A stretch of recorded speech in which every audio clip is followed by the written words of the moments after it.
नमस्कार, सत्य संवादमा म यहाँहरूलाई हार्दिक स्वागत गर्दछु। जीवराम भण्डारी। आज यहाँहरू सामुन्ने उपस्थित हुनुहुन्छ डाक्टर भीमरावल। उहाँ नेकपा एमालेका नेता हुनुहुन्छ, पूर्व उपप्रधानमन्त्री, प्रतिनिधि सभा सदस्य। समसामयिक विषय म आज उहाँसँग उठान गर्ने प्रयत्न गर्नेछु। सम्पन्न नेकपा एमालेको महाधिवेशन, त्यसको परिणाम। अब डाक्टर भीमरावल के गर्नु होला? आम कार्यकर्ता जन, आम नेपाली जनको पनि प्रश्न छ। सरसर्ती हेर्दा, बाहिरबाट हेर्दा उहाँले यसको अलि स्पष्ट पार्ने प्रयत्न गर्नुहोला। सामान्य मानिसले के भन्न थाले भने अब भीमरावल कहीँको पनि रहनु भएन।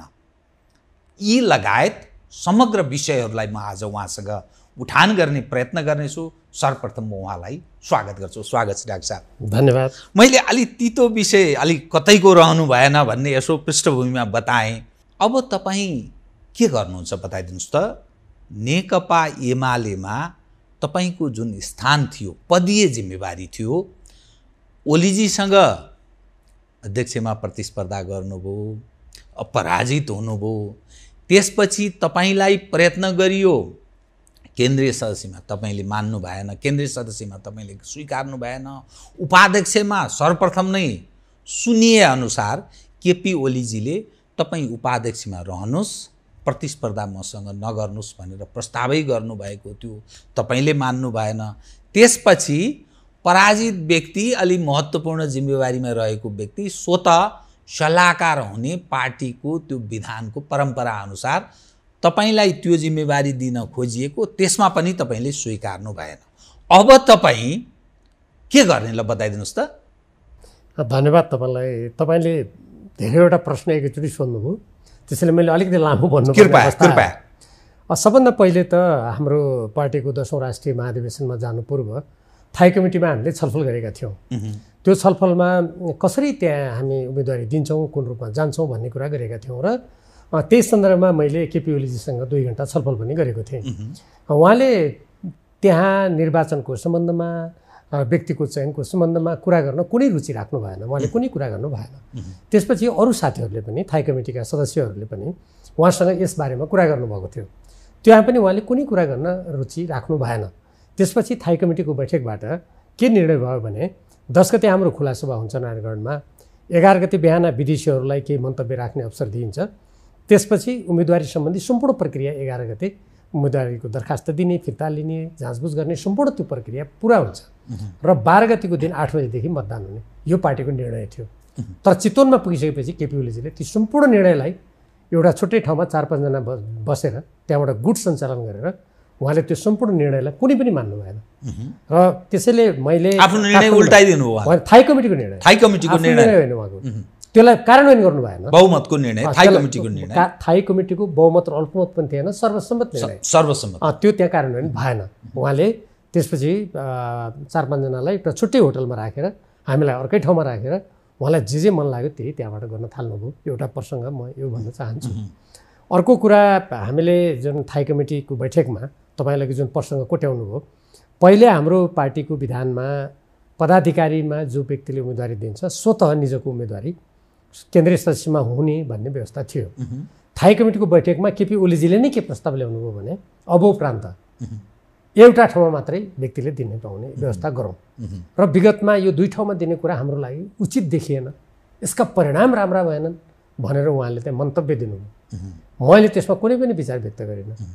एकजना थाई कमिटीका सदस्य साथीले त्यसप्रति यो नगरौँ भनेर उहाँले त्यसमा धारणा राख्नुभएको थियो, तर उहाँले त्यो सुन्नु भएन र विधानमा त्यो व्यवस्था थियो थिएन। 9औं राष्ट्रिय महाधिवेशनमा त्यो व्यवस्था गरिएको थियो र तर उहाँले त्यो विधान संशोधन गरेर विधान महाधिवेशनमा अब त्यो एउटा व्यक्तिले एक ठाउँ मात्रै लड्न पाउने भनेर विधान महाधिवेशनमै उहाँले त्यो कुरा ल्याउनु भयो र थाई कमिटीमा त्यो कुरा परिवर्तन गरौँ भनेर एकजना थाई कमिटीका सदस्यले भन्दाखेरि उहाँले मान्नु भएन र त्यसपछि त्यो एक व्यक्तिले एक पदमै लड्न पाउने कुरा जुन थियो त्यो यथावतै रह्यो।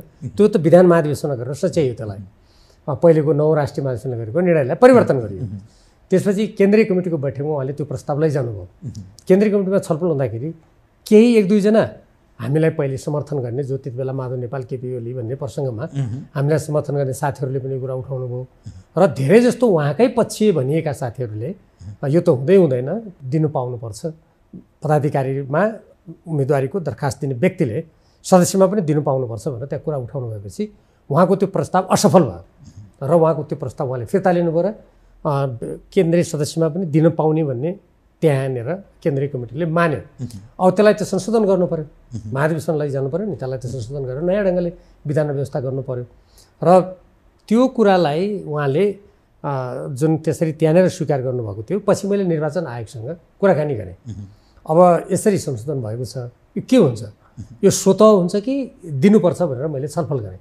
मलाई के भन्यो भने अब दिनु पाउने त भयो, तर जुन व्यक्तिले एउटा पदाधिकारीको कुनै पदको लागि दरखास्त दिने हो, निजले उम्मेदवारीको लागि दरखास्त दिँदा अर्थात् मनोनयन दाखिला गर्दा त्यो दुईटै कुरा उल्लेख गर्नुपर्छ। यदि निजले एउटा उल्लेख गर्यो भने एउटा मात्रै हुने भयो, दुईटा उल्लेख गर्यो भने दुईटै हुन्छ भनेर मलाई भन्यो। तपाईँले के गर्नु? अब मैले त्यसपछि के गरेँ भने मैले त्यो मनोनयन दाखिला गर्दा मैले अध्यक्षमा मात्रै दिएँ, सदस्यका लागि केन्द्रीय सदस्यका लागि दिनु भएन। मैले दिएन। किन अनिच्छा? म भन्छु, मैले अध्यक्षको लागि मात्रै दिएँ र मैले के पनि भने भन्दाखेरि त्यहाँ ल है मैले निर्वाचन आयोगका सम्बन्धित व्यक्तिलाई जानकारी गराएँ, मैले अध्यक्ष पदमा मात्रै दिएको छु भनेर मैले विधिवत जानकारी गराएँ। त्यसपछि मैले त्यो मनोनयन दाखिला भइसकेपछि सञ्चार माध्यमलाई पनि त्यही कुरा भने मैले अब किन दिन भन्ने कुरा म अहिले भन्छु, तर यो कुरा टुङ्ग्याउनु पर्ने हो। त्यस्तो भयो।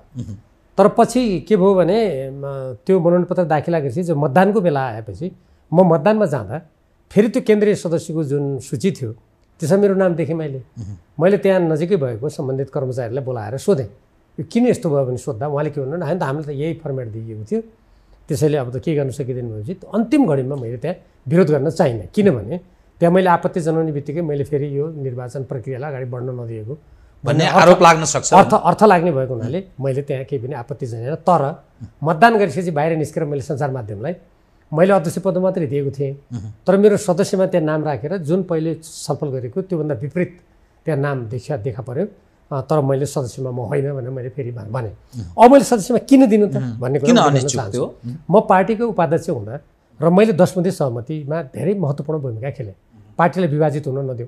मैले माधव नेपालजीलाई पनि भने हामी पार्टीभित्रै लडौँ, 10औं राष्ट्रिय महाधिवेशन उम्मेदवारी दिउँ र पार्टी विभाजन गर्दा त्यसले सङ्गठनलाई कमजोर बनाउँछ र अन्तत बाह्य हस्तक्षेपका तानाबाना हाम्रो देशमा बढ्छन्। मलाई त्यतातिर चिन्ता थियो, मैले उहाँलाई पनि भने। त्यो जुन 10 मध्ये सहमति थियो, अब 10औं राष्ट्रिय महाधिवेशन हुनुभन्दा अगाडि हाम्रो विधान महाधिवेशन पनि भयो। मैले त्यो बेलादेखि नै लगातार केपी ओलीजीलाई के जोड दिएँ भने यो सहमति तपाईँ र माधव नेपालजीले नै कार्यदल गठन गरेर सहमति गरेर हामीलाई काम लगाइसकेपछि यसको जुन निष्कर्ष छ त्यसलाई तपाईँले केन्द्रीय कमिटीबाट अनुमोदन गरिसकेपछि अपानी जारी गरिसकेपछि तदनुकूल यसलाई कार्यान्वयन हुनु दिनु। कार्यान्वयन अन्तर्पार्टी निर्देशन पनि जारी भइसक्यो, अन्तर्पार्टी निर्देशन पनि जारी गरिसकेपछि तपाईँ यसलाई कार्यान्वयन गर्न दिनुहोस् भनेर मैले उहाँलाई बारम्बार भने।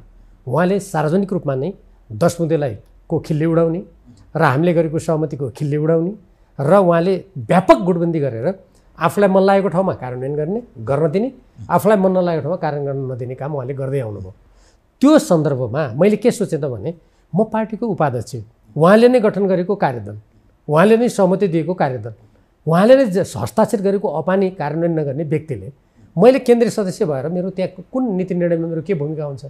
यदि अध्यक्षमा प्रतिनिधि साथीहरूले पत्याउनु भयो, उहाँले मत दिनुभयो, निर्वाचन निष्पक्ष भयो भने ठिक छ, म त्यो भूमिकामा म जान्छु।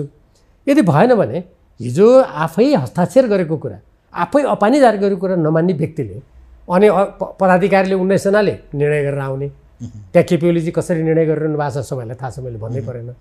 अनि मैले थाई कमिटीको त्यो 45 जनामा बसेर अनि उहाँले गरेका छलफललाई छाप लगाउने, यो कुराको कुनै औचित्य हुन्न भन्ने मेरो मनमा थियो।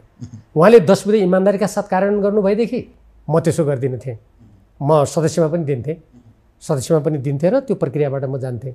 जब निर्वाचन आयोगले नै मलाई विकल्प दिइसकेपछि तपाईँले 2टामा भर्नुभयो भने 2टा हुन्छ, एउटा मात्रै पदमा भर्नुभयो भने एउटा मात्रै पद हुन्छ भनेर मलाई विकल्प दिइसकेपछि मैले त्यो एउटै मात्रै पदमा जाने म विकल्पमा त्यो मनस्थितिबाट कारणले म त्यो गएको हो। त्यो हो। अब जहाँसम्म तपाईँले भीमरावको के हुन्छ सकियो भन्ने जुन कुरा छ, म यहाँनिर एउटा कुरा भन्न चाहन्छु, कृपया बताउनु त। जुन बेला तपाईँ वा म जन्मेँ देशमा, हामी कुनै पनि पार्टीको व्यक्ति थिएनौँ। ठिक। तपाईँ पनि पत्रकार हुनुहुन्थेन, यथार्थ, म पनि कुनै पार्टीको थिइनँ, एकदम ठिक। तर एउटा कुरा थिएँ, म नेपालमा जन्मेका मेरा आमा बाबुको सन्तान म थिएँ। ठिक। यस अर्थमा म नेपाली थिएँ। र म जुन बेला यो पार्टीमा लागेँ त्योभन्दा अगाडि पनि म कुनै पार्टीको व्यक्ति थिइनँ, तर म नेपाली थिएँ। त्यसकारण म कहीँको पनि रहेन भन्ने जुन कुरा छ, त्यो पद मात्रै सबै थोक हो। पद भएपछि मात्रै देश र जनताको लागि काम गर्न सकिन्छ, राजनीतिमा जान सकिन्छ। महत्त्वपूर्ण पद भएन भने त्यो मान्छे कहीँ पनि काम लाग्दैन, त्यसले केही पनि देशको लागि बोल्न पनि सक्दैन भन्ने मनस्थितिमा भएका मान्छेहरूको चिन्तन हो त्यो। म त्यसरी ठान्दिनँ, एउटा कुरा। दोस्रो, म जुन मैले झन्डै 50 वर्ष नेकपा एमालेमा रहेर सक्रियतापूर्वक काम गरेँ र धेरै महत्त्वपूर्ण मोर्चामा मैले यो सङ्गठनको विस्तार गरेको छु। स्वदेशमा, प्रवासमा, सर्वत्र, विद्यार्थीदेखि लिएर बुद्धिजीवीदेखि लिएर आफ्नो क्षेत्रदेखि लिएर अनेकौँ ठाउँका जिम्मेवारीहरू मैले सफलताका साथ वहन गरेको छु। यदि मैले चाहेँ भने मेरो अगाडि सबै राजनीतिका विकल्पहरू खुला छन्। म यहीँबाट जसले मेरो बारेमा चिन्ता गर्नुहुन्छ, अब कतैको नरहने हो कि यदि के हो भन्ने कुरा, मेरो अगाडि सबै विकल्पहरू खुला छन्। त्यसकारण राजनीतिमा एउटा मात्रै विकल्प हुन्छ, एउटा कुराले मात्रै मान्छेको भविष्य निर्धारण गर्छ भन्ने होइन। यद्यपि यहाँनिर म के भन्न चाहन्छु भने, तपाईँसँग अन्तर्वार्ता दिइरहेका मितिसम्म म नेकपा एमालेको सदस्य हुँ र प्रतिनिधि सभाको पनि म सदस्य हुँ। त्यसकारण अहिले त म प्रतिनिधि सभाकै सदस्य छु। भर्खरै म केही समय अगाडि सुदूरपश्चिममा मैले भ्रमण गरेर आएँ। मैले त्यहाँ धेरै कार्यकर्ताहरूलाई भेटेँ, जनताहरूको बिचमा गएँ, मैले जनताका कुरा सुनेँ, कार्यकर्ताका कुरा सुनेँ, आफ्ना कुरा भने, उहाँहरूको स्पन्दनलाई मैले छामेँ। यदि अहिले पनि चाहेँ भने म देशभरि जान सक्छु। त्यसकारणले यो मान्छेले पदको सङ्कीर्ण व्याख्याभित्र हेर्दा अब उपाध्यक्ष हिँड्यो आवाज छैन भन्ने अर्थ लाग्ला। तैपनि उहाँहरूले एउटा कुराको स्मरण गर्नुपर्छ, म प्रतिनिधि सभाको सदस्य अहिले पनि छु, म निर्वाचित हो, फेरि म कुनै मनोनित सदस्य होइन। त्यसैले म त्यस्तो ठान्दिनँ। मैले देश र जनताप्रति जुन दिन मैले पाइला टेकेँ राजनीतिमा, म त्यसमा अहिले पनि दृढ छु। र कतिपय मान्छेलाई लाग्ला महाधिवेशनमा पराजित भइसकेपछि मनोबल गिराएर खुम्चेर अब राष्ट्र र जनताको लागि बोल्ने र मेरो देशभक्तिपूर्ण मेरा जुन अडान र दृष्टिकोणहरू हुन् त्यसमा कुनै कमी आयो कि भन्ने कतिलाई लाग्ला। म तपाईँकै लोकप्रिय कार्यक्रम मार्फत सबै आदरणीय श्रोता दर्शकहरूलाई जानकारी गराउन चाहन्छु। मेरा नीतिहरू, मेरा मान्यताहरू जुन दिनदेखि मैले यो राजनीतिमा पाइला टेकेर यो राष्ट्रको लागि राजनीति हो, यो देशको हितको लागि राजनीति हो भन्ने कुरा बुझेर म लागेँ। म आज पनि त्यसमा कायम छु र मेरो त्यो निरन्तर यात्रा जारी रहन्छ। मैले तपाईँसँग बडा ठिक जवाफ तपाईँ दिइरहनु भएको छ कि अलिक स्पष्ट होस् है, कृपया म अलिक खुलेरै विषयहरू, अलि खिपेरै विषयहरूलाई म उठान गर्ने प्रयत्न गर्नेछु। केपी ओलीजीले स्थायी समितिको सर्वसम्मत निर्णयलाई त कार्यान्वयन गर्नु भएन र उहाँले यो पार्टीलाई अलिक क्लब जस्तो अथवा उहाँको सानो झुन्ड समूहले चलाउन त्यस्तो खोजेको जस्तो यो तपाईँको जवाफले पनि आशय त्यस्तो अर्थ लाग्दछ। त्यस्तो व्यक्ति भोलिका दिनमा त सिद्धान्त त तपाईँले भनेको कुरा ठिक, तर ओलीजीको कोपबाजनको तपाईँ शिकार बन्नुहुन्छ। भोलिका दिनमा तपाईँलाई अछामबाट टिकट नदिने सम्भावना हुन्छ, पार्टीको कुनै जिम्मेवारीमा नराख्ने स्थिति बन्न साथ भोलि कार्यकर्ताले तपाईँ उप हेर्ने दृष्टिकोण अलग बन्न सक्छ। तपाईँका सामुन्ने अब के विकल्प छ? के ओलीजी सँगै यात्रा हो कि अथवा अरू पनि केही विकल्प छ? त्यो चाहिँ सुनाउ न भन्न खोजेँ मैले। पहिलो कुरा त राजनीति भनेको देश र जनताको हितको लागि हो भन्ने मान्यता भएको हुनाले मेरो कुन व्यक्तिले के कोपभाजन बनाउन खोज्यो, कसले के पूर्वाग्रह राखेर ध्वंस मचाउन खोज्यो भन्ने कुरामा म चिन्ता गर्दैन। मैले तपाईँलाई अघि भने थाई कमिटीले 11 गते मनोनयनका सम्पूर्ण प्रक्रिया पुरा गर्ने भनेको थियो। केपी ओलीजीले 4-5 जनाको छुट्टै गुट छुट्टै एउटा होटलबाट चलाएर उहाँले 2 दिनसम्म, यो सबैलाई जानकारी नै छ, 11 र 12 गते 2 दिनसम्म उहाँले त्यो अधिवेशन नै हुन दिनु भएन दिनभरि। देशभरि आएका प्रतिनिधिहरू अस्तव्यस्त अलपत्र स्थितिमा रहनु, त्यत्र प्रतिनिधिहरू, अनि उहाँले राति मात्रै बैठक गर्नुभयो। अब अरू त्यहाँ गरेका अरू थुप्रै कुराहरू मैले सविस्तार भन्न चाहेको छैन अहिले, किनभने त्यो महाधिवेशन मतदानमा के कस्तो काम भयो। म त गएकै दिन मेरो विरुद्धमा नारा लगाइयो। अरू फेरि एउटा हाम्रो के थियो भने यो कसले नारा लगाएको थियो? एमालेकै कार्यकर्ताले कि ओलीका केही झुन्ड समूह कार्यकर्ता होइन। अब त्यो कसले लगाएको थियो त्यहाँ त नेकपा एमालेको महाधिवेशनको प्रयोजनको लागि सबै होटलहरू लिएका थिए। अब मेरो विरुद्धमा र उहाँको पक्षमा नारा लगाइएको थियो। अब को हुन् म तिनीहरूलाई चिन्दिनँ। र त्यसबाहेक अरू धेरै कुराहरू छन् त्यहाँ, म अहिले त्यतातिर अहिले गइरहेको छैन। तर म यति मात्रै भन्न चाहन्छु कि तपाईँले जुन भोलि कोपभाजन बन्यो भने के हुन्छ कसो हुन्छ टिकट दिनु भएन, म यहीँबाट जानकारी गराउँ सबैलाई। म केपी ओलीजीलाई मैले 2032 सालमा केन्द्रीय कारागारमा भेटेको। उहाँ झापामा पहिलो चिन्जान पनि त्यही भएको थियो। म विद्यार्थी आन्दोलनको नेतृत्व गरेर जेल परेको थिएँ।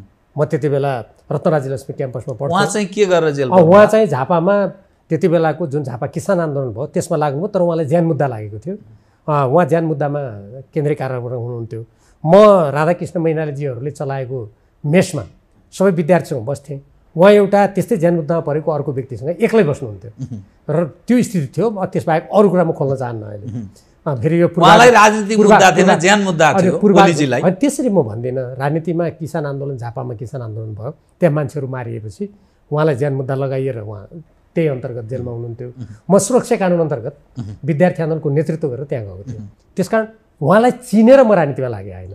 त्यसकारण केपी ओलीजीले को भाजन गर्नु र नगर्नुले मलाई अन्तर गर्दैन। र म अहिलेसम्म जुन यात्रा मैले गरेँ उहाँले समर्थन मलाई कुनै पनि चरणमा गरेर म यहाँ पुगेको होइन। एकचोटि मात्रै उहाँ जुन बेला प्रधानमन्त्री हुनुभयो, म प्रधानमन्त्री थिएँ, त्यति बेला उहाँले मलाई समर्थन गरेको हो।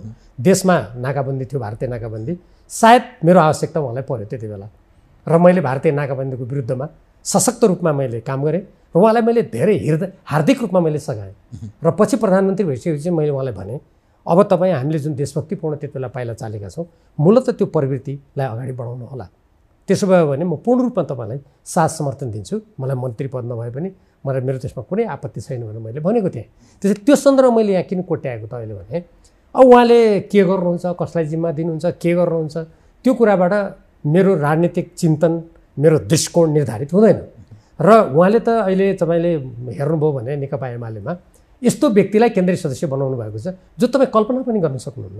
यस्ता व्यक्तिहरू हाम्रो पार्टीको विधानमा के छ, काङ्ग्रेसको भन्दा पनि लाजमर्दो। सुन्नु, म यस्तो शब्दहरू चाहिँ म प्रयोग गर्दिनँ। म राजनीतिक एउटा संस्कारमा हुर्किएको मैले यसमा मानेमा कि काङ्ग्रेसका पनि जो अनुहारहरू छन्, पत्रकार साथीहरूले त्यस्तै अरू पार्टीमा जो अनुहार छन्, यो अनुहार त हामीलाई नि अलि अनिजी यो फल्ना पार्टीको नेता हो भन्दा त्यसको पृष्ठभूमि हेरेर अलि अप्ठ्यारो लाग्छ कि म स्वयं पनि अनिजी महसुस गरिरहेको छु। त्यसकारण भने पत्रकार साथीहरू र विश्लेषकहरूले कुनै पनि शब्दावली प्रयोग गर्न सक्नुहुन्छ, तपाईँहरूको त्यो अधिकार हो, म सम्मान गर्छु। मेरो बारेमा गर्नुभयो भने म कुनै त्यसमा टिप्पणी गर्दिनँ र म दुःख पनि मान्दिनँ एउटा शिष्टताभित्र। तर म के भन्छु भने मैले भर्खरै महाधिवेशनपछि त्यो विधान महाधिवेशनमा पनि त्यसको चित्र देखेको थियो।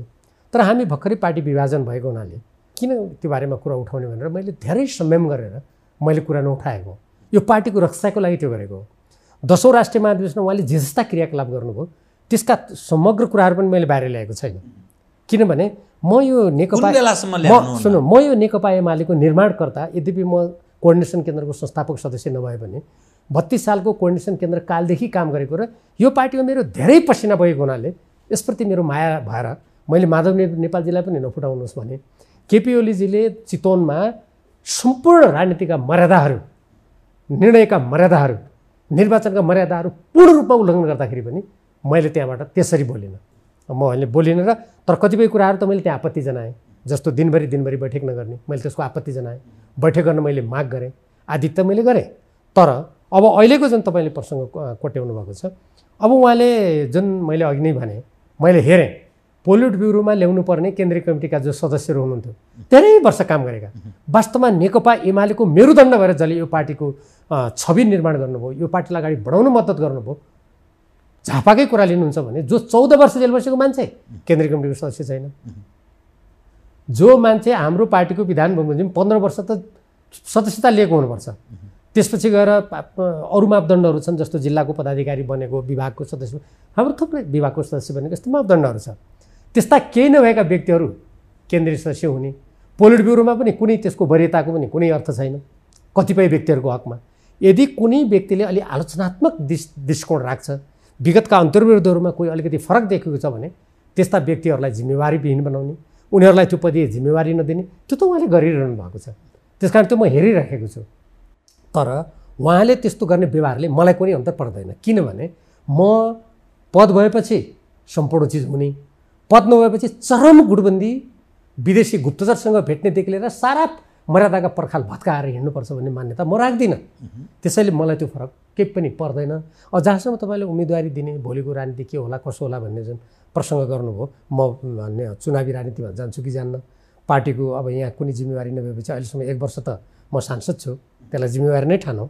त्यसपछि मैले के गर्छु, रिन्यू पनि गर्छु कि गर्दिनँ भन्ने पनि लाग्न थालेको छ। म अलिकति भनौँ त्यसपछि म कसरी जान्छु भन्ने कुरामा म कुनै हतारिएर तत्काल उत्तेजनामा आएर या मैले हारेँ अब म के गरौँ भनेर हताश मनस्थिति लिएर म केही पनि गर्नेवाला छैन। म सूक्ष्म ढङ्गले केलाइरहेको छु नेपालको राजनीतिलाई। अलिकति म सूक्ष्म रूपमा केलाउँदैछु। भर्खर त महाधिवेशन सम्पन्न भयो मक्सिर महिनामा, म हेर्दैछु केपी ओलीजी के गर्नुहुन्छ, उहाँका राष्ट्रिय दृष्टिकोणहरू कसरी आउँछन्, हाम्रो राष्ट्रियता सम्बन्धी गतिविधि के गर्नुहुन्छ। अहिले तपाईँले सोध्नु होला म यो प्रतिनिधि सभाको जुन अहिले अवरुद्ध गरिरहेको छ, म त्यसमा पनि मेरा धारणा उहाँ एमसिसीको बारेमा के गरिहाल्छु, सिमानाको बारेमा उहाँ के गर्नुहुन्छ आदि त म सूक्ष्म रूपमा हेरिरहेको छु। र उहाँका ती गतिविधि र अहिलेको गठबन्धन सरकारका गतिविधि पनि म सूक्ष्म एउटा देशभक्त नागरिकको हैसियतले र जनताको प्रतिनिधिको हैसियतले म त्यो पनि हेरिरहेको छु। यी सम्पूर्ण रूपमा केलाएर समय आउँदैछ नि, म कुनै पनि बेला निर्णय गर्न सक्छु, आफ्नो बारेमा कुनै पनि निर्णय गर्न सक्छु। त्यसमा म स्वतन्त्र छु। त्यो कुनै केपी ओलीजीको भनाइबाट मेरो दृष्टिकोण र मेरो स्वतन्त्रता र मैले चाल्ने पाइला त्यो निर्देशित हुँदैन। कुनै पनि बेला महत्त्वपूर्ण राजनीतिक निर्णय म लिन सक्छु हैन तपाईको भनाइ त्यो हैन। तपाईँले जुन अघि प्रश्न कोट्याउनु भयो नि त, उहाँले त्यसो गरे भने के होला जुन भन्नुभयो नि, त म त आफैमा एउटा स्वतन्त्र नागरिक हो नि, नागरिक हो र पार्टीको अनुशासनको कुरा मलाई त्यति बेला मात्रै लागु हुन्छ जुन बेला पार्टीले राष्ट्र जनताको हितमा काम गर्छ, नेपालको संविधान बमोजिम काम गर्छ र उसले पार्टीको स्वयं विधि र पद्धतिलाई मान्छ। त्यति बेला मात्रै मैले त्यो मान्छु। कुनै व्यक्तिले त्यो सबै मिच्ने, यो विधानभन्दा कुनै व्यक्ति माथि हुने प्रणाली हामीले उहिले समाप्त गरिसक्यौँ क्या, त्यो अहिले कायम छैन। त्यसैले म त्यो कुरा मान्दिनँ। पार्टीको विधान राष्ट्र र जनताको पक्षमा ओलीजी या नेकपा एमालेको नेतृत्व पङ्क्तिले काम गरेको छैन भन्ने तपाईँको ठम्ने होइन। अहिले त भर्खर महाधिवेशन भयो। अब एउटा प्रसङ्गमा भनिहाल्नु, जस्तो प्रतिनिधि सभाको संसदको बैठकहरू अवरुद्ध छ अहिले। अवरोध भनेको के? म राजनीति शास्त्र र कानुनको विद्यार्थीको हैसियतले मैले धेरै परिभाषा पनि हेरेँ। अवरोध भनेको त्यहाँका कुनै पनि कार्यक्रम गतिविधिहरूलाई अगाडि बढ्न नदिने। यो त सामान्य हो नि। के भइरहेछ त्यहाँ अहिले संसदमा? सरकारको बजेटदेखि लिएर अध्यादेश सबै कुरा खुरखुर पारित हुने। अनि केपी ओलीजीको अवरोध भने के हो? त्यो नेकपा एमालेको अवरोध भने के? मैले यसको औचित्यमाथि त पटक पटक सार्वजनिक ट्विट मार्फत मैले यो खालको अवरोधको संसद अवरोधको तुक छैन, औचित्य छैन। यो त औचित्य मात्र होइन, यो अनुचित छ। कसरी अनुचित छ भन्दाखेरि देशमा यत्रो ठुलो 3 दिने भीषण वर्षा, अविरल वर्षाको कारणले त्यत्रो क्षति भयो। हामीले जनताको कुरा बोल्नै पाएनौँ। त्यहाँ जनताहरू रोइरहेका थिए। मेरै गाउँमा घरहरू भत्किन जनता रोइरहेका थिए। मैले त्यो कुरा बोल्न पाइनँ। केपी ओलीजीको व्यक्तिगत निर्देशनमा त्यो पार्टीमा छलफल भएर निर्णय गरेको पनि थाहा छैन मलाई। हुन त उहाँले पहिले गर्नुभयो होला, हामी यो 10 बुँदेको अलि सहमति अनुसार जानुपर्छ भनेर अलि पछि केन्द्रीय कमिटीमा गएको थियौँ। उहाँले पहिल्यै गर्नुभएको होला सायद। त्यो मैले बैठकमा पनि त्यो कुरा उठाएको थिएँ होइन। यदि त्यो अवरोध हो भने त सामान्य कुरा हो यो राजनीतिमा।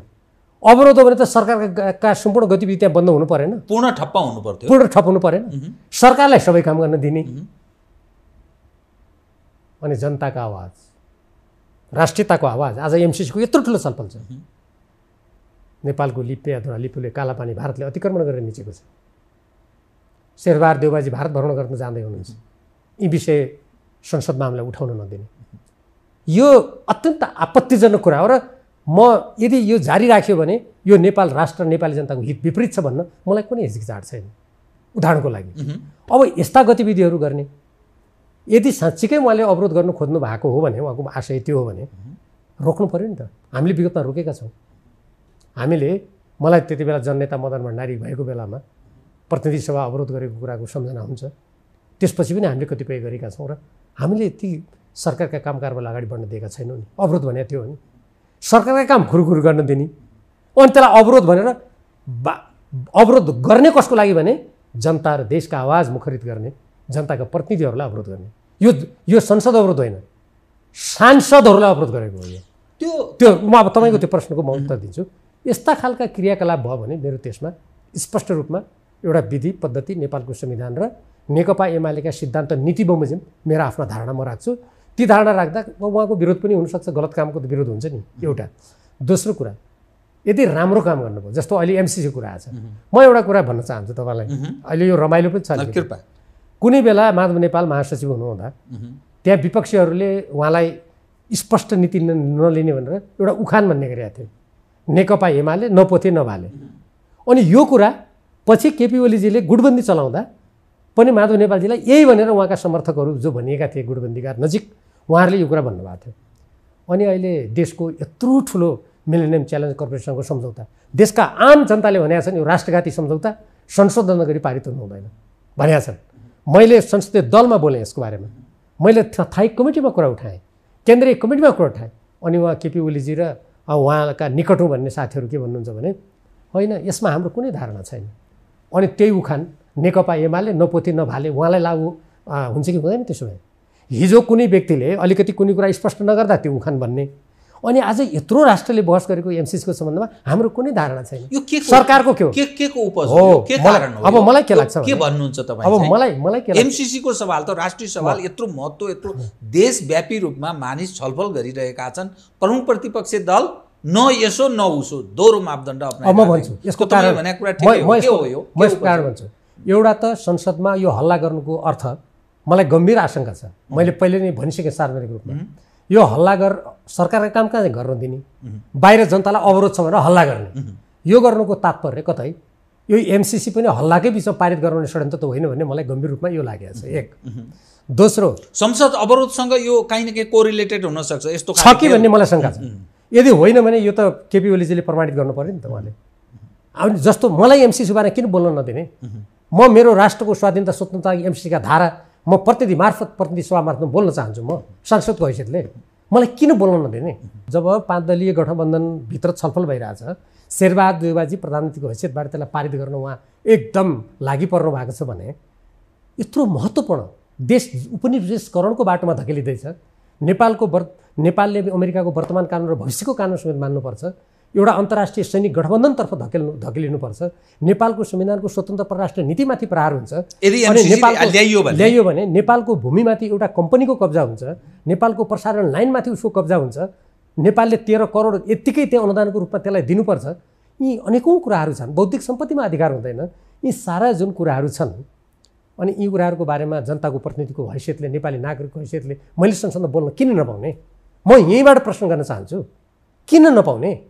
अनि यदि संसदलाई साँच्चीकै बन्द गर्न खोजेको हो भने त सरकारका सम्पूर्ण काम कारबाही बन्द गरेको हुनु पर्यो नि। म त्यति बेला चाहिँ बुझ्छु, म ल ठिकै रहेछ, नेकपा एमालेको नेतृत्व केपी ओलीजीले गर्नुभएको छ, केपी ओलीजीलाई यो अवरोध गर्न साँच्चीकै मन लागेको रहेछ भनेर म त्यति बेला ठान्छु। सरकारका कामको खुरुखुरु गर्न दिने अनि अवरोध भन्ने यो नाटक हो। यो नाटक किन गरिँदैछ मलाई आशंका छ। अनि यसमा अर्को कुरा पनि छ यसै प्रसङ्गमा।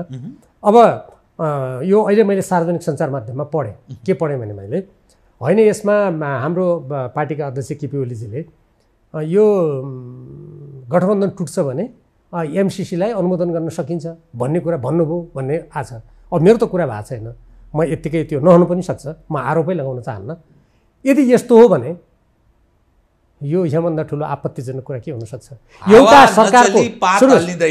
सरकारको कुर्सीको लागि, मन्त्री पदको लागि, सरकारमा जानको लागि नेपाल राष्ट्रको अस्मितामाथि खेलबाड कसैले गर्छ भने योभन्दा ठुलो आपत्तिजनक कुरा के हुनसक्छ? हो यस्ता कुरा भयो भने म त्यसको समर्थन गर्न सक्दिनँ। अब यहाँनिर समर्थन कस्तो कुरा गर्छु म भनिहाल्छु। त्यो मानौ अहिले हाम्रो पार्टीका अध्यक्ष केपी ओलीजीले नेपालको नागरिकताको सम्बन्धमा हामीले संविधान निर्माण गर्दाखेरि जुन त्यत्रो ठुलो लडाइँ लडेर हामीले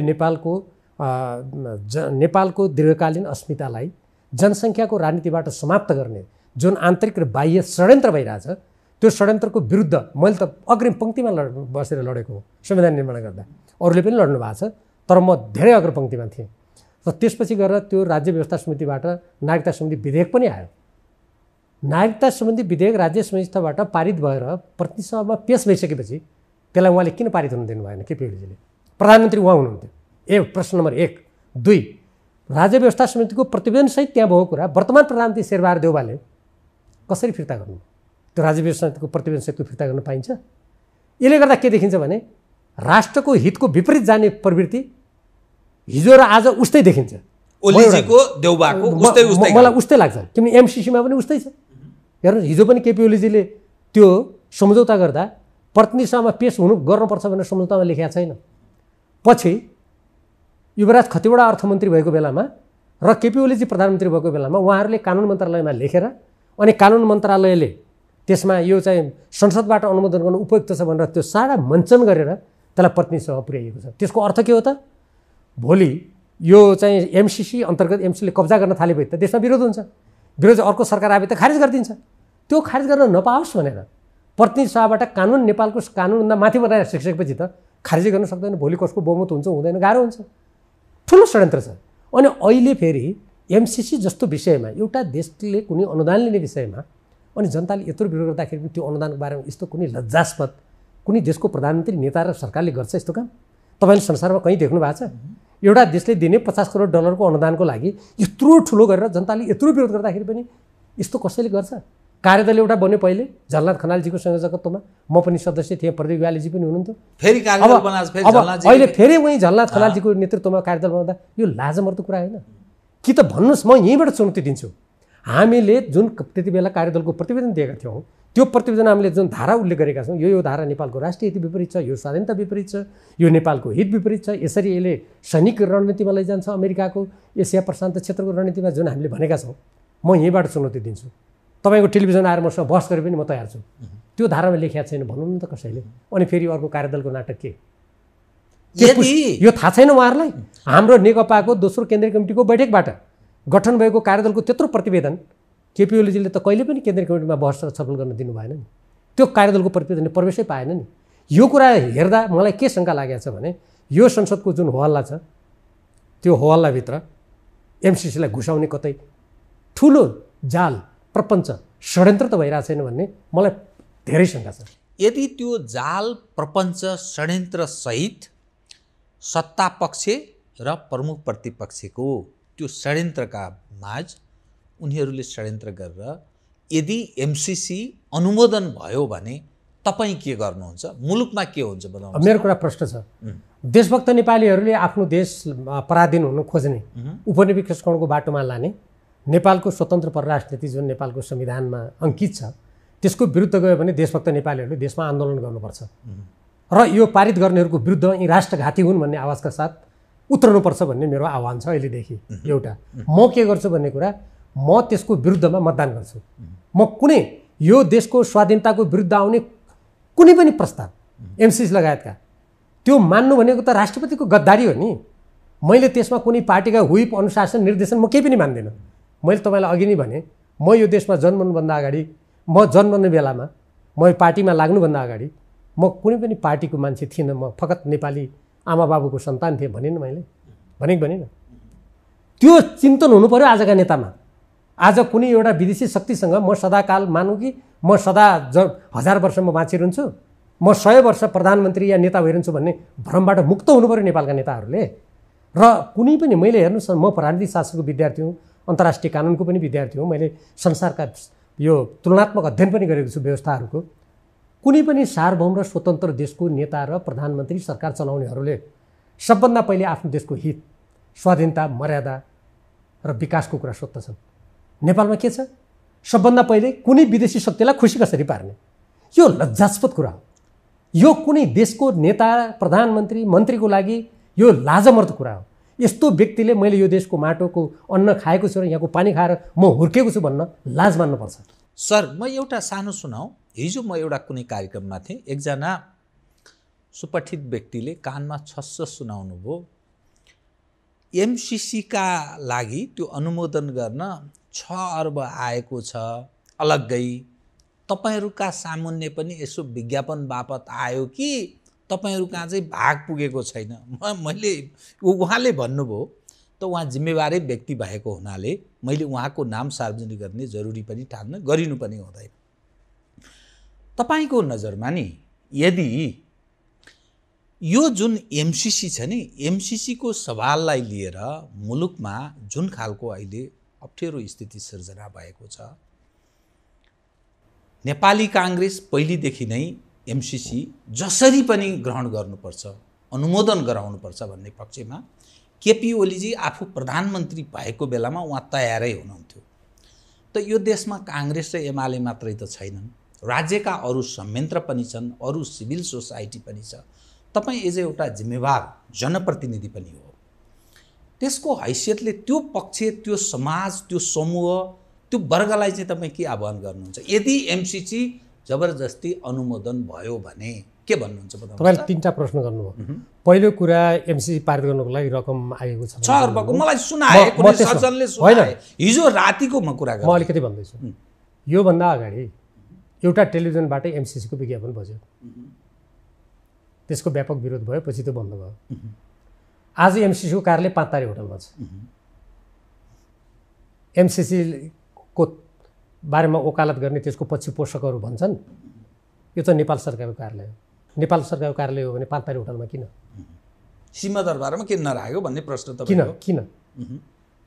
त्यहाँका कर्मचारीहरूलाई नेपाल सरकारका कर्मचारीभन्दा लाखौँ पैसा दिएर किन राखे? एउटा प्रश्न। दोस्रो, कुनै पनि सम्झौता यदि त्यो संसदबाट अनुमोदन नहुँदासम्म त्यसको कार्यान्वयन नगर्ने हो भने केपी ओलीजीका सबभन्दा विश्वासपात्र भनेका युवराज खतिवडाजीले कार्यान्वयन सम्झौता कसरी गर्नुभयो? किन गर्नुभयो? उहाँले एउटा एमसीसीको कर्मचारीसँग हस्ताक्षर गरेर कार्यान्वयन सम्झौता गर्नुभएको छ। त्यो कार्यान्वयन सम्झौता मूल सम्झौताभन्दा कैयौँ गुणा राष्ट्रघाती छ।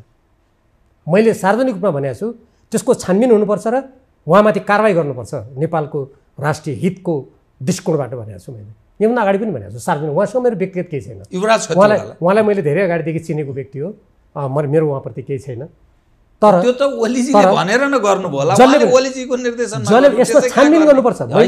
मैले के भनेको छु भन्दाखेरि संसदमा पेश भएको कुनै प्रस्तावको विपरीत कार्यान्वयन सम्झौता गरेर नुवाकोटदेखि विभिन्न ठाउँमा जग्गा अधिग्रहण गर्ने, नेपालको अर्बौं रुपियाँ नेपाली जनताको राजस्व खर्च गरेर 5 तारे होटलमा त्यसको कार्यालय खोल्ने अधिकार कहाँबाट प्राप्त होस्? त्यो सम्झौता अनुमोदन नभई। यो गर्नेहरूको व्यक्तिमा संसदीय छानबिन समिति गठन गरेर त्यस्तो गर्नलाई कारबाही गर्नुपर्छ भन्ने मेरो माग छ। एक। अब दोस्रो, तपाईँले जुन नागरिक समाज, कर्मचारी तन्त्र सबैलाई के आह्वान छ भन्नुभयो, म यहीँबाट नेपालको राज्य प्रशासनमा काम गर्ने सबै जो हामी राष्ट्रसेवक भन्छौँ उहाँहरूलाई भन्न चाहन्छु, चाहे सुरक्षा निकायका हुन्, चाहे यो देश छ, स्वतन्त्र देश छ र तपाईँहरू कर्मचारी हुनुहुन्छ, स्वाधीन देशका कर्मचारी, नेपालको राजधानी बोकेर सुविधाजनक ढङ्गले भ्रमण गर्नुहुन्छ। आज पराधीन र अर्काको उपनिवेशिक शक्तिबाट थिचिएका देशका नागरिकमा त्यो हैसियत छैन। यो बुझौँ सबभन्दा पहिले। म राष्ट्रसेवक कर्मचारी उहाँहरूले काम गरेको कुराको म सम्मान गर्छु, प्रशंसा गर्छु। तर आफ्नो ठाउँमा नेपालको संविधान विपरीत छ कि छैन यो काम? नेपालको कानुन सम्मत छ कि छैन? नेपालको राष्ट्रिय हितमा छ कि छैन भने उहाँहरूले अड्नु पर्यो। के सबै कर्मचारी सधैँ जिन्दगीभरि कर्मचारी भएर बस्छन्? आफू छँदाखेरि राष्ट्रको लागि जे गरियो पछिसम्म स्मरण लायक होस् न त्यो। एक, म उहाँहरूलाई मेरो त्यो छ। खास गरी सुरक्षा निकायका व्यक्तिहरू, नेपाली सेना लगायत सबैलाई मेरो भनाइ के छ भने उहाँहरू त यो देशको रक्षक हो नि। यो देशको रक्षकले कुनै सम्झौता हुँदा त्यहाँ यो देशको हित र सुरक्षामाथि दीर्घकालीन रूपमा आँच आउन लागेको छ भने उहाँहरूले अड्नुपर्छ। उहाँहरूको कर्तव्य हो यो। उहाँहरूले शपथ खानुभएको छ। त्यसको विपरीत जाने भनेको त्यो त साह्रै कर्तव्यबाट च्युत भएको ठहरिन्छ। अब नागरिक समाज र जनता, हामी नेपालीहरू, पृथ्वीनारायण शाहले जुन बेला यो देशको एकीकरण गर्नुभयो त्यो बेलादेखि अहिलेसम्म यो देश कहिले पनि कसैको अधीनमा गएको छैन। यद्यपि हामीले अङ्ग्रेजसँगको लडाइँमा हार्यौँ कतिपय मोर्चामा। सुगौली सन्धि, अपमानजनक सुगौली सन्धिको हामी शिकार भयौँ र पछि भारत अलग भएपछि 1950को असमान सन्धिको तरवार हाम्रो टाउकोमा झुन्डिएको छ आज। त्यो स्थितिबाट हामी कसरी बाहिर जाने भनेर नेपालमा हामी लामो समयदेखि कुराकानी गर्दैछौँ। नेपालको संविधानमा पनि हामीले लेख्यौँ असमान सन्धि सम्झौताहरूको पुनरावलोकन गर्ने र सबै सन्धि सम्झौताहरू समानताको आधारमा गर्ने। यिनै असमान सन्धि सम्झौतालाई ध्यानमा राखेर त्यो बहस गर्नेमा म पनि छु। यी अहिलेका नेताहरू पनि त्यहाँ हुनुहुन्छ। अनि आफूले हिजो संविधानमा लेखेको कुरालाई चटक्क बिर्सेर त्यसको विपरीत नेपाली जनताको स्वाधीनता र स्वाभिमान र पृथ्वीनारायण शाहले एकीकरण गरेदेखि आजसम्मको हाम्रो जुन आफ्नो स्वतन्त्रता छ त्यसमा आँच आउने आजको युगमा कुनै सम्झौता हुन्छ भने नेपाली जनताले उठ्नुपर्छ, त्यसको विरुद्ध देशव्यापी रूपमा आन्दोलन गर्नुपर्छ र त्यस्तो गर्नेहरूलाई कारबाही गर्नुपर्छ र त्यो सम्झौता असफल पार्नुपर्छ, त्यसलाई कुनै पनि हालतमा कार्यान्वयन गर्न दिनु हुँदैन भन्ने मेरो धारणा हो। एमसीसीको सवालमा एक प्रश्न, एमसीसीका विज्ञहरू हौँ भन्नेहरू के भन्छन् भने यो 5 वर्षका लागि दिइएको यो अनुदान सहयोग हो, 5 वर्षमा काम फत्ते पारेर स्वदेश फर्कने हो बाबा। यो त कहाँबाट सेना आउँछ, यो कहाँ लडाइँको कुरा आयो, यो त अमेरिका उहिलेदेखि सर्वाधिक सबभन्दा पहिले नेपाललाई सहयोग गर्ने, अनुदान सहयोग, अरू खाले ऋण पनि दिने सहयोगी देश हो, त्यसकारण दिएको सहयोग। यसलाई यत्रो जो प्रचार गरिन्छ, चर्चा गरिन्छ, नकारात्मक जनधारणा बनाउने प्रयत्न भएको छ, यो अर्को देशको उक्साहटमा लागेर अमेरिकालाई बदनाम गर्ने त्यो दुर्नियत हो भन्छन् नि त। यो 5 वर्ष फर्किने, यो कहाँबाट सेना आउने, कहाँबाट यो खतरा छ, नेपालमाथि कहाँबाट खतरा छ, यसो भन्छन् नि त। ती व्यक्तिहरू स्वयं दलाल हुन्। नेपालको कानुनको रक्षा गर्नुपर्छ, नेपालको सार्वभौमसत्ताको रक्षा गर्नुपर्छ भन्दा अर्को देशबाट उकासेका हुन् जसले भन्छ नि, ती स्वयं अर्को देशका दलाल हुन्। प्रश्न हुनुहोस्। र यहाँ सेना, अहिले सेना यहाँ आउन लाग्यो, यो सम्झौताले यहाँ सेना पठाउन खोजिएको छ, कसले भनेको छ र? म त्यस्तो भन्नेहरूलाई के भन्न चाहन्छु भने उहाँहरूले जुन 5 वर्षको लागि भन्नुभएको छ, मैले 7वटा बुँदा कार्यदलको प्रतिवेदनमा त्यो मैले नै अध्ययन गरेर ल्याएर त्यहाँ प्रस्तुत गरेको थिएँ र अहिले लेखेको छ कार्यदलको प्रतिवेदनमा। 5वटा बुँदा छन्, त्यो 6 कि 7वटा प्रावधान छन् जसले 5 वर्षभन्दा अनिश्चित अनन्तकालसम्मको लागि त्यो सम्झौतालाई जारी राख्छ नेपालमा। एउटा प्रावधानमा यो 5 वर्ष योजना कामहरू पुरा गर्नुपर्ने छ भने लेखिएको छ। अनि अङ्ग्रेजीमा सेफ क्लज भन्छ क्या, त्यसलाई सेफ क्लज, एसएभी सेफ क्लज। अनि अरू ती जुन त्यसका अरू प्रावधान छन्, अरू अन्तको प्रावधानमा गएर अन्त जेसुकै लेखिए तापनि बचाउ क्लजमा के भन्छ, बचाउ प्रावधानमा के भन्छ भने यो अनन्तकालसम्मको लागि मिलियन च्यालेन्ज कर्पोरेसनको प्रसारण लाइन र सडक, त्यो प्रसारण लाइनले चर्चेको जमिनमा उसको कब्जा हुनेछ र नेपाल सरकारले उसको अनुमति बिना त्यसमा छुन पाउने छैन अनन्तकालसम्म। म त्यसैले उपनिवेशीकरण हुँदैछ नेपाल भन्दैछु। म ती दलालहरूलाई यहीँबाट भन्न चाहन्छु, मसँग आउनुहोस्, म देखाउँछु तपाईँलाई दफा। म काल्पनिक कुरा गरिरहेको छैन।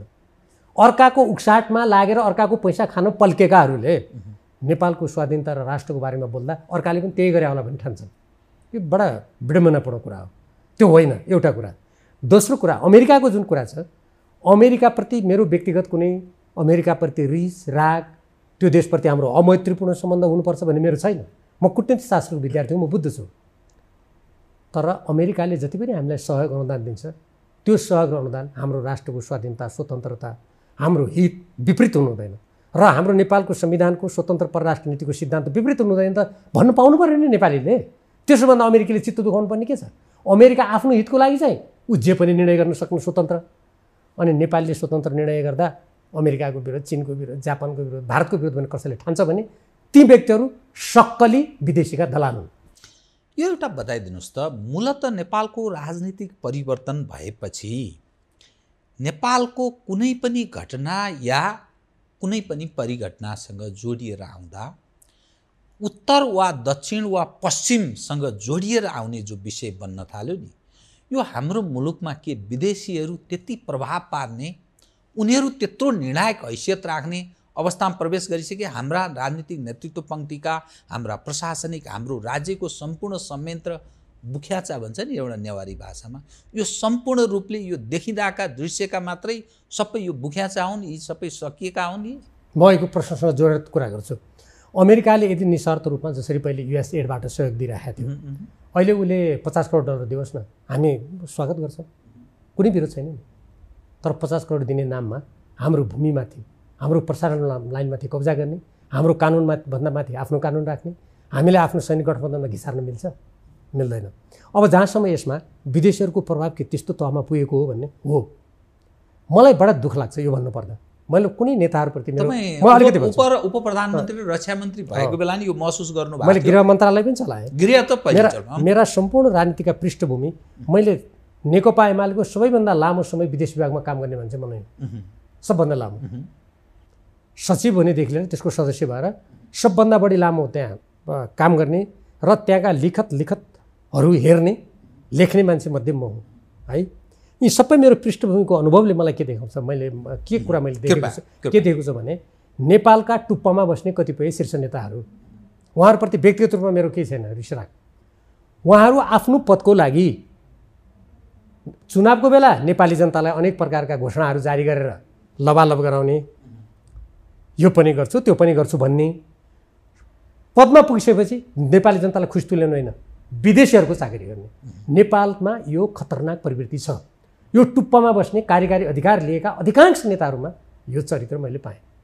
यो धेरै दुःखको कुरा हो। यसले के गर्यो त, हाम्रो प्रशासन र सुरक्षा यन्त्रदेखि लिएर नागरिक समाजमा समेत ती नेताहरूको त्यस्तो चरित्र भएको हुनाले उनीहरूले नियन्त्रण नगर्ने, कानुन बमोजिम त्यस्तो खालको देशको भन्दा विदेशीहरूको स्वार्थ साधना गर्दाखेरि त्यस्तालाई कानुनी कारबाही नगर्ने, खुलेआम मन्त्री पदमा भएकाहरू राति गोप्य रूपमा विदेशी राजदूतावासमा गएर बैठक गर्ने, त्यसको कुनै नियन्त्रण नहुने, कुनै हिसाब किताब नहुने। पहिले पञ्चायतकालमा हाम्रो प्रति जासुसी थियो, काउन्टर बहुदलीय व्यवस्था आएपछि त्यसलाई खारिज गरियो। किन खारिज गरियो त? विदेशीहरूलाई यहाँ निर्वाध विचरण गर्नको लागि खारिज गरियो। त्यो नेपाली काङ्ग्रेस थियो त्यो खारिज गर्ने।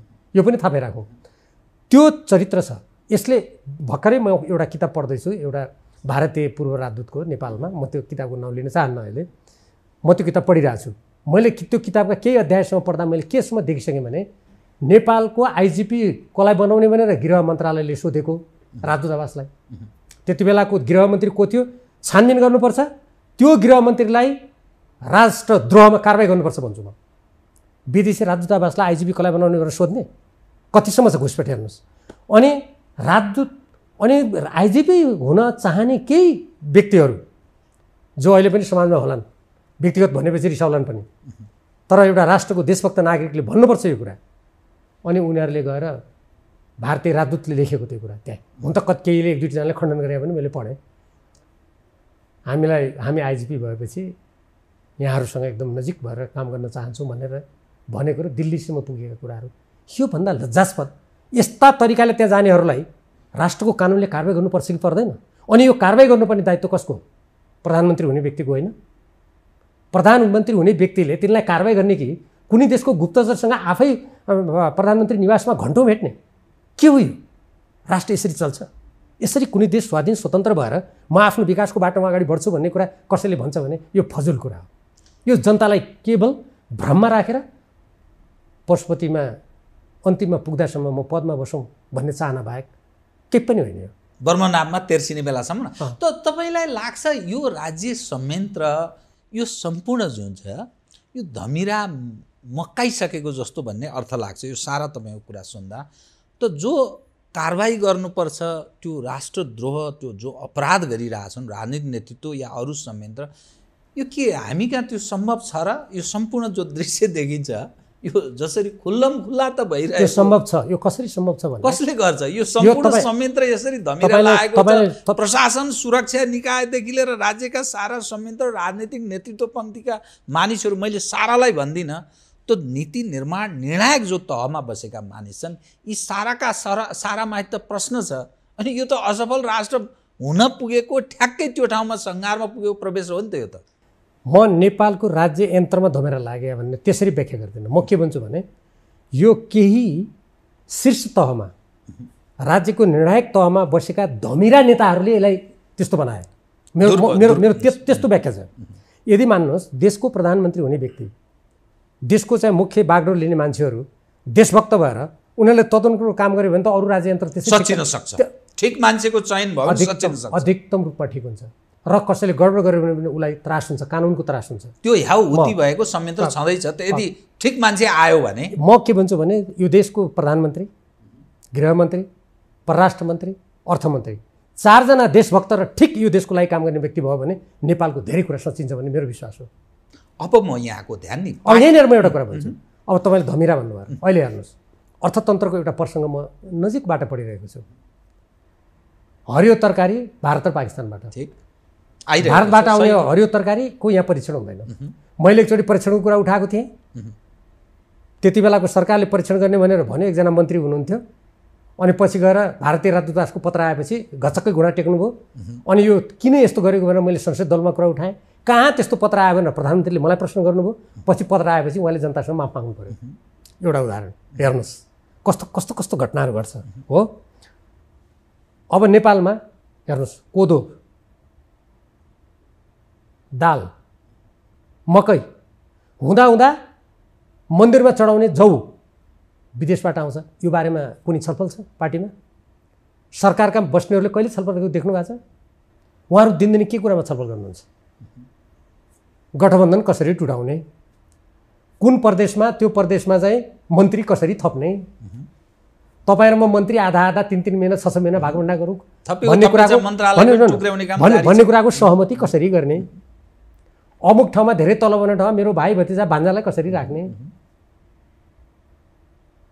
फलानु ठाउँमा चाहिँ ठेक्का पट्टा गर्दा त्यहाँबाट बढी से बढी कमिसन कसरी आउँछ त्यो कसरी लुड्याउने, कुनै चिज किन्नु पर्दाखेरि त्यो किनेर त्यसबाट कमिसन कसरी खाने र सबभन्दा बढी कमिसन ल्याउने मन्त्रीलाई त्यस्तो ठाउँमा कसरी राख्ने, तपाईँ मन्त्रीको अनुहार सम्झनुहोस्, म नाम लिन्न अहिले। अनि प्रदेशका मन्त्रालयलाई फुटाएर भए पनि त्यहाँ आफ्नो गुटलाई बलियो बनाएर कसरी त्यहाँ मन्त्री थपेर आफ्नो पद, अब धेरै त छैन 1 वर्ष हो, तर त्यो 1 वर्ष भए पनि कसरी खुट्टो हल्लाउने, यी कुराहरूमा दिनदिनै हामी छापामा पनि पढिरहेका छौँ, मान्छेका चरित्र हेरिरहेछौँ। सर्वोच्च अदालतमा कति दिनदेखि प्रधान न्यायाधीशको विरुद्धमा त्यहाँ अभियान जारी छ। देशका नेताहरू के भन्छन्? त्यो अदालतको काम हो। मैले त्यसैले एउटा सार्वजनिक सञ्चार माध्यममा भनेको थिएँ, अदालतमा समस्या उत्पन्न भयो अदालतको काम, संसदमा समस्या उत्पन्न भयो भने राष्ट्रिय सभाको अध्यक्ष र प्रतिनिधि सभाको सभामुखको काम, सेनामा समस्या उत्पन्न भयो भने प्रधान सेनापतिको काम, पुलिसमा उत्पन्न भयो भने आइजिपीहरूको काम, प्रशासनमा उत्पन्न भने मुख्य सचिवको काम। अनि नेताहरूको काम के गुच्चा खेल्ने र विदेशीहरू अगाडि चाकरी मात्रै गर्ने हो भन्ने मेरो प्रश्न छ। त्यस कारणले गर्दा यो राष्ट्रले राजनीतिक दृष्टिकोणबाट, आर्थिक दृष्टिकोणबाट, नैतिक दृष्टिकोणबाट, कानुनी दृष्टिकोणबाट ठुलो ठुलो ठुलो ठुलो ठुलो पाइला चालेर यी कुराहरू सच्याउनु पर्ने आवश्यकता म देख्छु। यथास्थितिमा रहन सक्दैन, यसरी मुलुक चल्दैन। यस्तो तरिका होइन, मुलुक त अब भन्नुहोस् न विदेशीले हस्तक्षेप गरेका देश पनि चलेकै छन् होइन। अब मान्छेहरू हजारौँ केटाकेटीहरू कुपोषणका शिकार भएर मरिरहेका देश पनि चलेकै भनेका छन्। कतिपय ठाउँमा विदेशीले कब्जा जमाएको छ, त्यहाँ कठपुतली प्रधानमन्त्री र सरकार छन्, चलेकै छ। त्यस्तो चलाइ होला।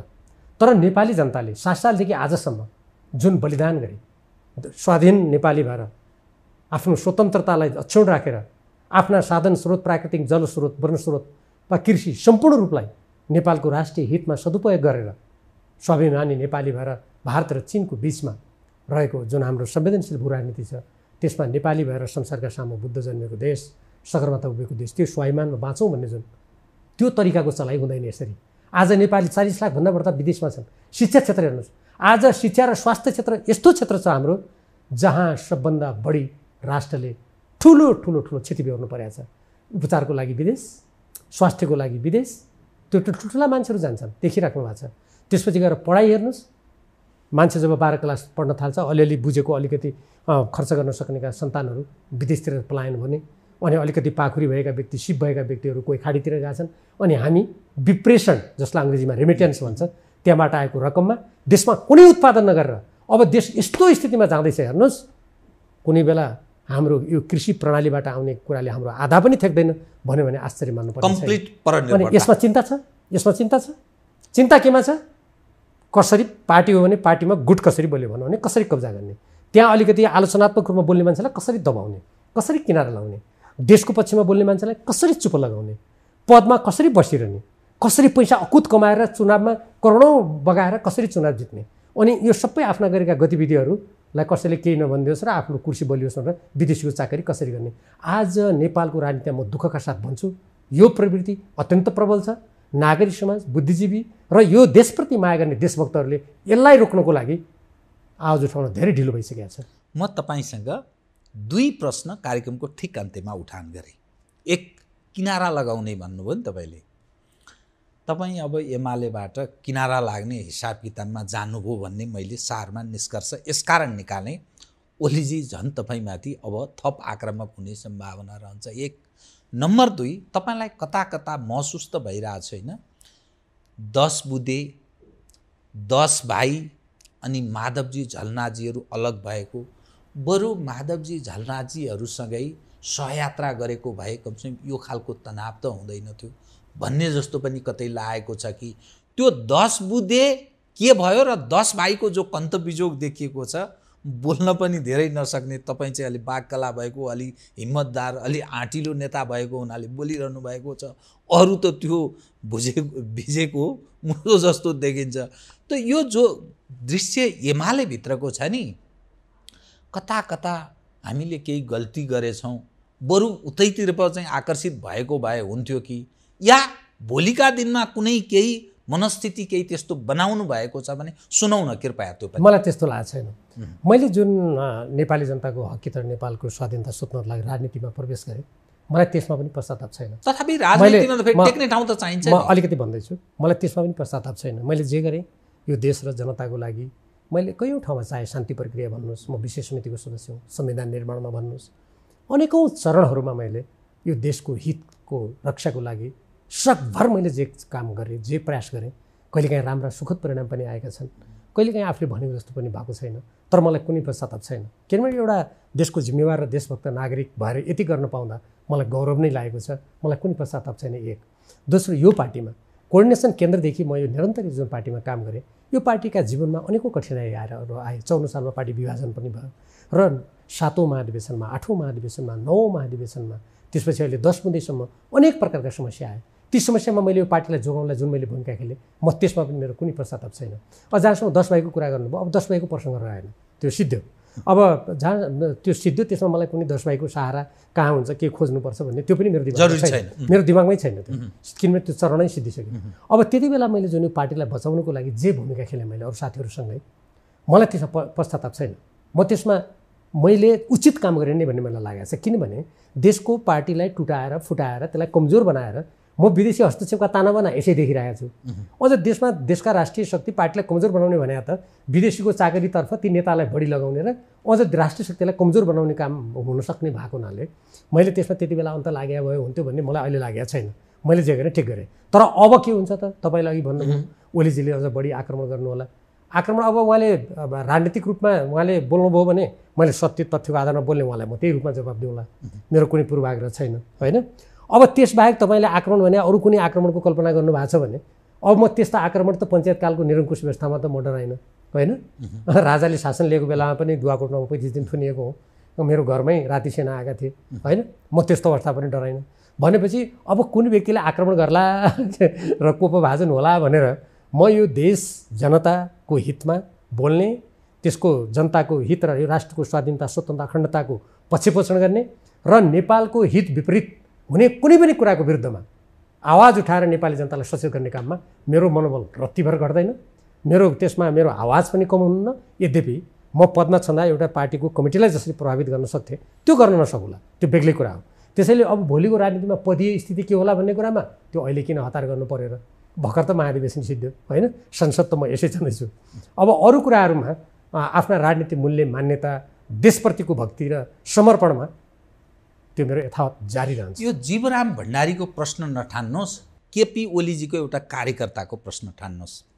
जीवराम भण्डारी पलिष्ट कुरा गर्न सक्ला, पत्रकार भएकोले अलिकति श्रद्धा गर्नुपर्ने हुन्छ, त्यो एउटा विषय पनि बन्न सक्ला।